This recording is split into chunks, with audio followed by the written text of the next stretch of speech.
You remember the dream, don't you? Work hard for 30 years, save up a little extra on the side, and finally buy that 1969 Dodge Charger or 1957 Chevy Bel Air you had on a poster in your bedroom. It was the American blue-collar dream, a hobby for the working man. But go ahead, check the prices right now. That rust bucket shell of a Mustang that used to cost $3,000, it's $50,000. A restored Hemi Cuda, $2 million. You think this is inflation? You think this is just supply and demand?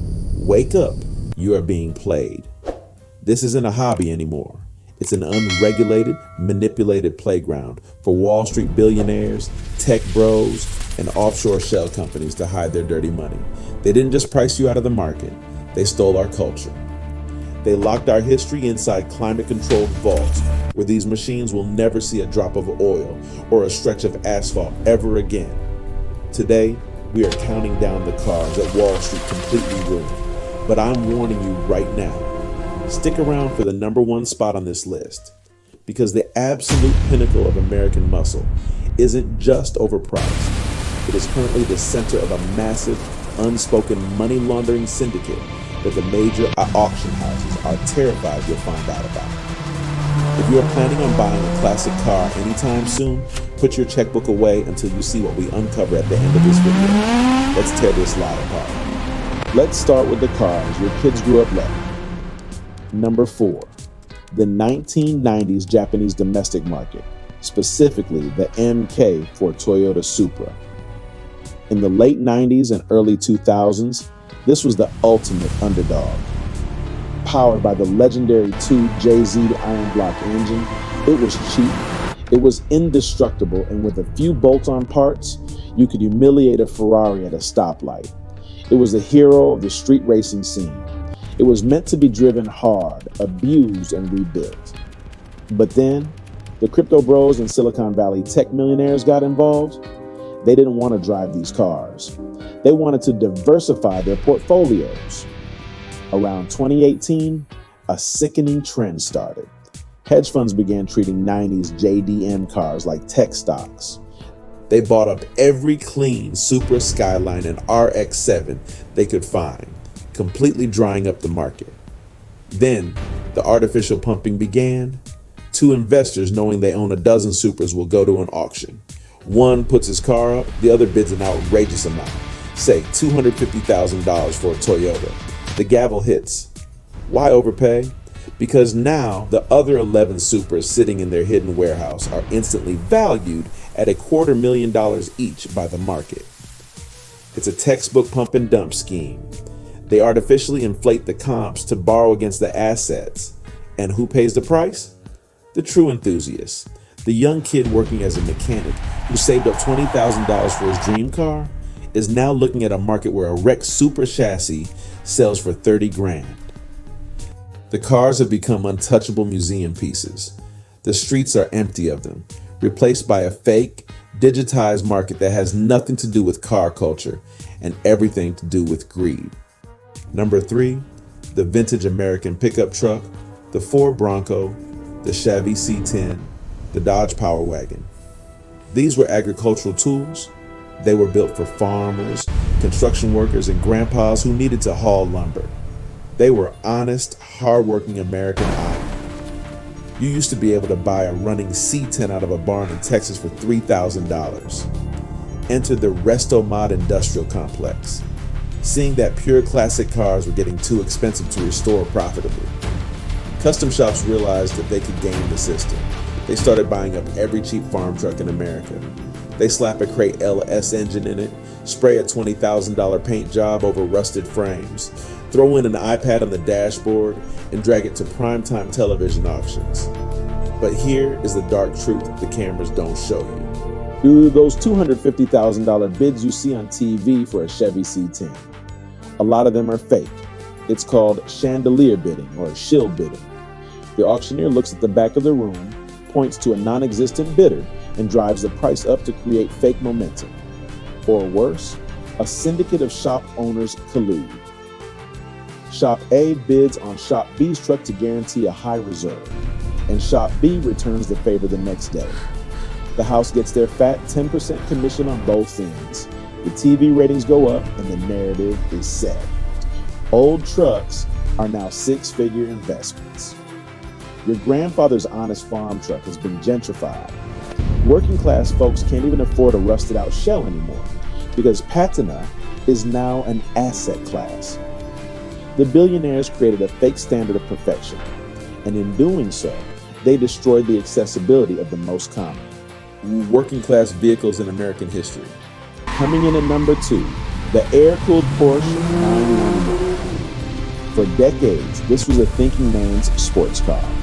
It wasn't flashy like a Ferrari. It was engineered perfection. You bought a 911 because you loved to drive, because you understood the mechanical symphony of an air-cooled flat-six engine behind the rear axle. Up until 2010, you could buy a solid daily drivable 1980s Porsche 911 for $15,000. Then the private equity vampires smelled blood. They realized that Porsche made a finite number of air-cooled cars before switching to water-cooled engines in 1998. It was the perfect formula for market manipulation, a limited supply with a rabid fan base. Investment syndicates literally formed LLCs with the sole purpose of hoarding Porsches. We are talking about shadowy groups buying 50, 60, 100 cars at a time through private brokers before they ever hit the open market. They created an artificial shortage. Once they controlled the supply, they deployed their media connections. Suddenly, every luxury magazine and automotive influencer was paid to talk about how the air-cooled Porsche is the ultimate investment. Once the public FOMO, fear of missing out, reached a boiling point, the syndicates started dripping their hoarded cars into high-end auctions, selling them to panicked rich guys for $150,000, $200,000, even $500,000 for rare specs. The mechanical soul of Porsche was murdered. The 911 went from being a precision driving instrument to a Bitcoin with wheels. The people who actually know how to tune a carburetor or adjust the valves on a flat six can no longer afford the car, while the people who own them don't even know how to open the engine cover. It's a tragic, soulless transfer of culture into cold, dead capital. And now, the moment we warned you about. Number 1, the apex predators of the classic car world, the blue chip American muscle. We're talking about the 1969 Dodge Charger Daytona, the Plymouth Hemi Cuda, the original Shelby Cobras. These were the gods of the drag strip, the ultimate expression of American freedom and rebellion. Back in the day, these were bought by factory workers and speed freaks.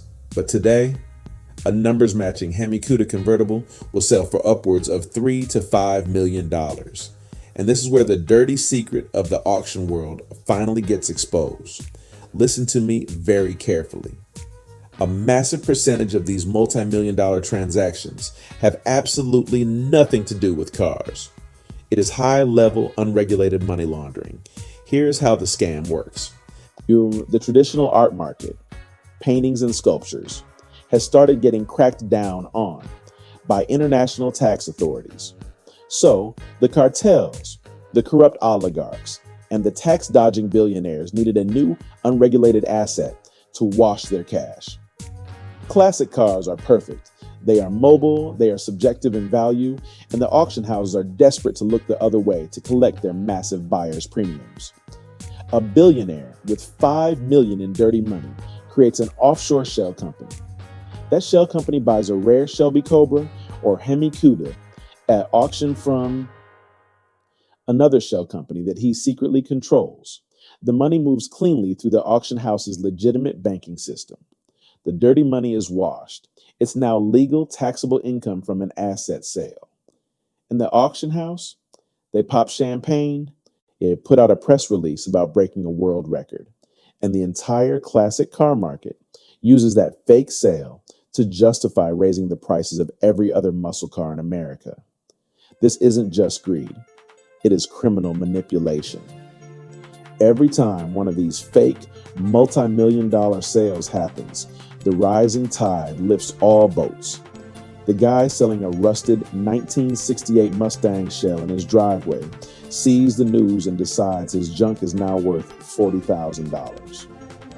The billionaires didn't just price us out. They used our heritage, our blue-collar pride, and our childhood dreams as a washing machine for their dirty money. They murdered the soul of the American road. The classic car bubble is a house of cards built on fake bids, hidden agendas, and offshore bank accounts. But here's the reality check. Markets correct, bubbles burst.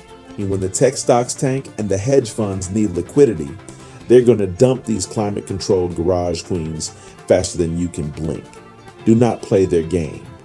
Do not take out a second mortgage to buy a classic car at the peak of a manipulated bubble.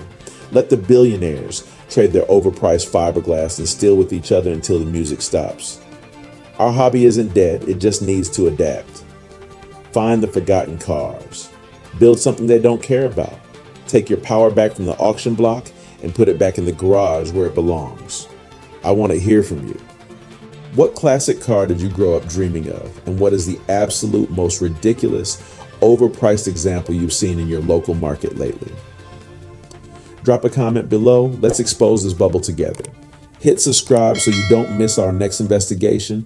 And until next time, keep your wallets closed and your eyes open.